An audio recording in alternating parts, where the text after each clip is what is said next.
আমরা এই ভিডিওতে জানার ট্রাই করব যে একটা বিক্রিয়া যদি আমাকে দেওয়া থাকে সেই বিক্রিয়ার সাম্য ধ্রুবক কেসি আমরা কিভাবে বের করতে পারি। সাম্য ধ্রুবক জানতে হলে আমাদেরকে খুব ক্লিয়ারলি দুইটা বিষয় মাথায় রাখতে হবে, খুব ক্লিয়ারলি আমাদেরকে দুটা বিষয় জানতে হবে। যে এক, প্রত্যেকের ঘনমাত্রা কত, বিক্রিয়ার শুরুতে ঘনমাত্রা কত ছিল, বিক্রিয়ার পরে ঘনমাত্রা কত, এন্ড বিক্রিয়ার পরে কার ঘনমাত্রা কত, এটা বোঝার জন্য আমাদেরকে কে কোন বিক্রিয়ক কত মোল বিক্রিয়া করলেন, কত মোল উৎপন্ন হলো, এই ব্যাপারটা আমাদেরকে প্রপারলি বিক্রিয়া লিখে ব্যালেন্স করে লিখে এই ব্যাপারটা আমাদেরকে জানতেই হবে। কেসি এর মান বের করতে হলে আমাদের এখানে যে বিক্রিয়ক অর্থাৎ এখানে হচ্ছে অ্যামোনিয়া, এটার শুরুতে ঘনমাত্রা কত ছিল এটা জানাটা জরুরি। আমরা এখানে যদি দেখি যেখানে বলা হয়েছে যে 10 মোল অ্যামোনিয়া বিয়োজিত হচ্ছে এন্ড 5 লিটার হচ্ছে সেই দ্রবণটার আয়তন, তাহলে আমরা জানি ঘনমাত্রা হচ্ছে মোল পার লিটার, অর্থাৎ মোলকে লিটার দিয়ে ভাগ করতে হবে। তাহলে এখানে শুরুতে এর ঘনমাত্রা আমরা বলতে পারি যে এটা হচ্ছে 2 মোল পার লিটার। সেই সময় নাইট্রোজেন কতখানি ছিল? কিছুই ছিল না। সো তাহলে এটা হবে 0 mole per litre. And also hydrogen কতখানি ছিল? সেটাও কিছুই ছিল না। সো এটাও হবে 0 মোল পার লিটার। তাহলে এই যে আমরা ইনিশিয়ালি শুরুতে কোন বিক্রিয়ক এন্ড প্রোডাক্ট কতখানি ছিল সেটা আমরা এখানে লিখে ফেললাম। আমরা এখানে বিক্রিয়াটা সমতা করে প্রপারলি লিখে ফেলেছি, এটা আমাদের প্রথম স্টেপ ছিল এই পুরো ম্যাথটা করার। আমরা এখন জানবো যে কতখানি অ্যামোনিয়া বিক্রিয়া করে প্রোডাক্ট হয়ে গিয়েছে। তো এখন তার জন্য আমাকে জানতে হবে এই কোশ্চেনটা, এই ডেটাটা কোশ্চেনের মধ্যে দেওয়া থাকবে। দুইটা উপায়ে সেই ডেটা দেওয়া থাকতে পারে। দুইটা উপায় কি কি? এক, তোমাকে বলা হতে পারে যে 60% অ্যামোনিয়া বিয়োজিত হলো। তোমাকে এটা বলা হতে পারে যে 60% অ্যামোনিয়া প্রোডাক্ট হিসেবে চলে গিয়েছে, অর্থাৎ এখানে 2 মোল পার লিটার অ্যামোনিয়া ছিল, তার 60% চলে গেছে অন্য পাশে। এটা একটা ওয়ে। দুই, তোমাকে বলা হতে পারে যে আমরা কতখানি নাইট্রোজেন পেলাম, আমরা কতখানি হাইড্রোজেন পেলাম, এই ডাটাটা তোমাকে বলা থাকতে পারে। তোমাকে বলা হতে পারে যে হাইড্রোজেন পাওয়া গেল 3.6 মোল পার লিটার।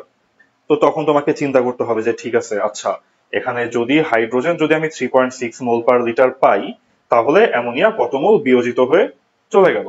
আমাদেরকে এখন এই রিলেশনটা খুবই কেয়ারফুলি চিন্তা করতে হবে। আমরা দুটা কন্ডিশনের সাহায্যেই দেখি যে এই বিক্রিয়াটা এখন আমরা ডেটা কিভাবে সাজাবো। এক, ধরো তোমাকে বলা হলো যে 60% অফ দ্য অ্যামোনিয়া গন, বিক্রিয়া করে চলে গেছে অন্য পাশে। যদি 60% চলে যায়, এখন তাহলে তোমার প্রথম কাজ বলো দেখি যে 2 মোল এর 60% কত? 2 মোলের 60% কত? 2 মোলের 60% হচ্ছে 1.2। সো তার মানে আমরা বলতে পারি যে এখান থেকে তোমার 1.2 মোল পার লিটার অ্যামোনিয়া চলে গেছে অন্য পাশে।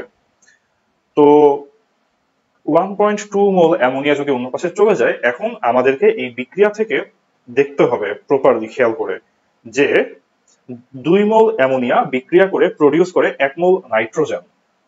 তাহলে 1.2 মোল অ্যামোনিয়া যদি বিক্রিয়া করে চলে যায়, তখন তোমার প্রডিউস করবে 2 মোল থেকে যেহেতু 1 মোল নাইট্রোজেন, তাহলে 1.2 থেকে 0.6 মোল নাইট্রোজেন এখানে প্রডিউস হবে। তাহলে আমরা এখানে বলতে পারি যে এখানে নাইট্রোজেন আমরা পাবো 0.6 মোল পার লিটার। তারপর আমাকে দেখতে হবে 1 মোল নাইট্রোজেন যখন প্রডিউস হয় তখন তোমার এখানে 3 মোল হাইড্রোজেন প্রডিউস হয়। তো 1 মোল নাইট্রোজেনের সাথে যদি 3 মোল হাইড্রোজেন প্রডিউস হয়, তাহলে এখানে 0. মোল পার লিটার নাইট্রোজেনের সাথে আমরা পাবো হচ্ছে এর 3 গুণ, অর্থাৎ 1.8 মোল পার লিটার হাইড্রোজেন। তাহলে এটা হচ্ছে আমাদের বিক্রিয়ার একটা সেকেন্ড ক্রুশাল স্টেপ, যেখানে আমরা দেখবো যে আমাদের আগে কত ছিল এন্ড দেন কত মোল বিক্রিয়া করে চলে গেল এন্ড আমাদের প্রোডাক্ট কত মোল প্রডিউস হলো, কত মোল পার লিটার এখানে প্রডিউস হলো। আমাদেরকে এখানে আমরা এভাবে সুন্দর করে ঘনমাত্রাগুলো গুছায় লিখে ফেলবো। নেক্সট তাহলে আমাদেরকে দেখতে হবে যে এখন ফাইনালি কত মোল পার লিটার বিক্রিয়ক এন্ড উৎপাদ অবশিষ্ট রয়েছে এখানে। তো এটা গেল। এখন আমরা সেকেন্ড অপশনটা দেখি। যদি আমাকে পার্সেন্টেজ না দিয়ে যদি আমাকে হাইড্রোজেনের অ্যামাউন্টটা বলা হতো, ধরো যে তোমাকে বলা হলো যে যে হাইড্রোজেনটা পাওয়া গেল তার অ্যামাউন্ট এখানে 2.1 মোল পার লিটার। তো যদি এখন তোমাকে বলা হয় যে হ্যাঁ 2.1 মোল পার লিটার হাইড্রোজেন পাওয়া গিয়েছে, তখন আমরা এই ম্যাথটা কিভাবে ডিল করব? খেয়াল করো এখানে তোমাকে ধরো বলা হয়েছে যে না হাইড্রোজেনই পাওয়া যায় 2.1 মোল পার লিটার। ধরো তোমাকে বলা হলো যে হাইড্রোজেনই পাওয়া যায় 2.1 মোল পার লিটার। তো তাই যদি হয়, এখন আমাকে এখানে বাকিগুলো খেয়াল করতে হবে যে বাকিগুলো তাহলে কি পরিমাণে প্রডিউস হবে। ফর এক্সাম্পল আমরা এখানে আবার খেয়াল করে দেখি যে 3 মোল হাইড্রোজেন যখন প্রডিউস হয় তখন প্রডিউস হয় 1 মোল নাইট্রোজেন। তাহলে যদি তোমার 2.1 মোল পার লিটার হাইড্রোজেন প্রডিউস হয়, এখানে তাহলে নাইট্রোজেন কত মোল পার লিটার প্রডিউস হবে? তার 3 ভাগের 1 ভাগ, অর্থাৎ এখানে নাইট্রোজেন প্রডিউস হবে 0.7 মোল পার লিটার। তারপর আমরা আবার এখানে খেয়াল করে দেখি যে 1 মোল নাইট্রোজেন যখন প্রডিউস হয় সেটা আসে 2 মোল অ্যামোনিয়া থেকে। তাহলে 0.7 মোল পার লিটার নাইট্রোজেন যদি প্রডিউস হয় সেটা আসবে কত মোল অ্যামোনিয়া? সেটা আসবে অবভিয়াসলি 1.4 মোল পার লিটার অ্যামোনিয়া থেকে আসবে। অর্থাৎ তাহলে অ্যামোনিয়া রিঅ্যাক্ট করলে এখানে কত মোল পার লিটার? 1.4 মোল পার লিটার অ্যামোনিয়া এখানে বিক্রিয়া করে চলে গেছে। এই হিসাব করাটা আমাদের এই কেসি এর ম্যাথ করার সবচেয়ে ক্রুশাল একটা স্টেপ।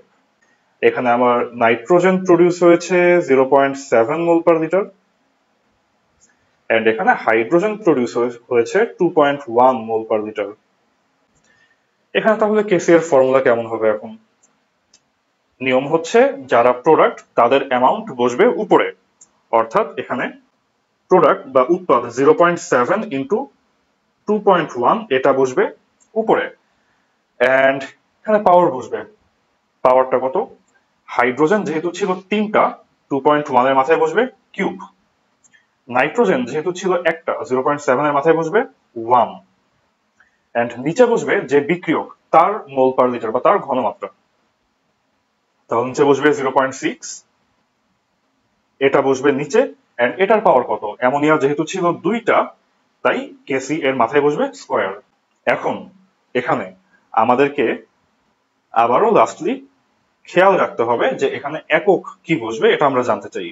এখানেও এককটা ফিক্সড না, আমাদের ম্যাথ থেকে ম্যাথে বা আমাদের এই রিঅ্যাকশন থেকে রিঅ্যাকশনে এই এককটা হচ্ছে ভ্যারি করে। আমাদেরকে এখানে কেসি এর ফাইনাল এক্সপ্রেশনটা দেখতে হবে এককটা কি সেটা জানার জন্য। এখানে যদি আমরা খেয়াল করি যে উপরে ঘনমাত্রার মাথায় আছে হচ্ছে 1 এন্ড আছে হচ্ছে 3, তাহলে উপরে বসবে mole per litre to the power 1 plus 3 and 4 divided by নিচে 0.6 এর মাথায় আছে স্কয়ার, তাহলে নিচে বসবে mole per litre to the power square. তাহলে ওভারঅল এককটা এখানে আমাদের কত হবে? এখানে আমাদের ওভারঅল এককটা হবে mole per litre to the power square. এটা হচ্ছে আমাদের এখানে নাম্বার, তো যেই নাম্বার ভ্যালুটা আসবে সেটা আসবেই, সাথে একক এখানে আমরা 4 and 2 কাটাকাটি করে পাই মোল পার লিটার হোল স্কয়ার। এটা হচ্ছে এই ম্যাথের একক। তাহলে আমরা এখানে একটা যে কোনো বিক্রিয়ার কেসি এর ভ্যালু কিভাবে বের করতে হয় সেটা শিখলাম। এখানে আমাদের সবচেয়ে ক্রুশাল স্টেপ হচ্ছে এই সেকেন্ড লাইনটা, যেখানে আমরা ডিটারমাইন করি যে কোন বিক্রিয়ক কতখানি পরিমাণ বিক্রিয়া করে চলে যায় এন্ড কোন উৎপাদ কত মোল পরিমাণ প্রডিউস হয়।